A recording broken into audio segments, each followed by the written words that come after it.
से कास पितार संचा डाली से कास पितार सेवक ललकाओ से सेवक गंगा जी से गंगा जल लिया के अमनिया बना के तोहरा दरबार में लायल हो से कास पितर में सोरही गाय के घीव हो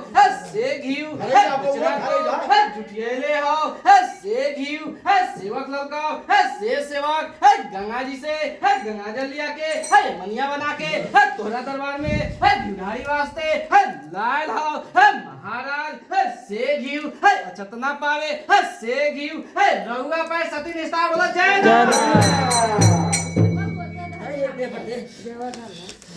जयनाथ जयनाथ जयनाथ जयनाथ जयनाथ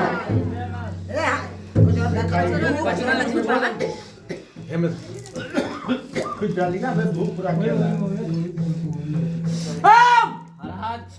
निकल जाओ केदली बन के साकल हो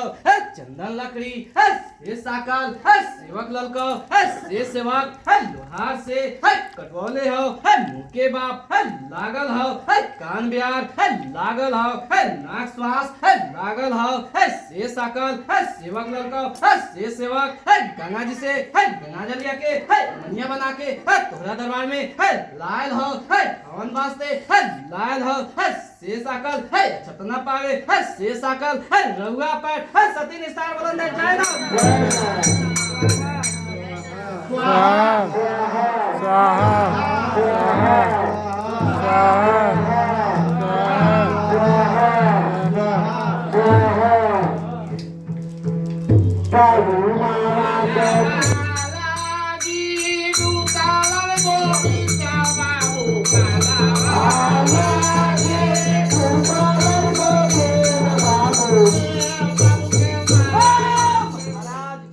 देखल जाओ हमारे इस सेवक आई हो ओके छाती पर धान कुटे जाई हो अक्षत निकालता ये अच्छा से रुतन करता ये अच्छा कबर में दाखिल करता माता देखा ये बालक के ये सेवक के अपना आंचल से ढक लिया सोने फूल फुला दिया एक बार बोलो सियावर राम चादर में ले ले तू पहला गामछा करो धोनी के सब कुछ का हां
जय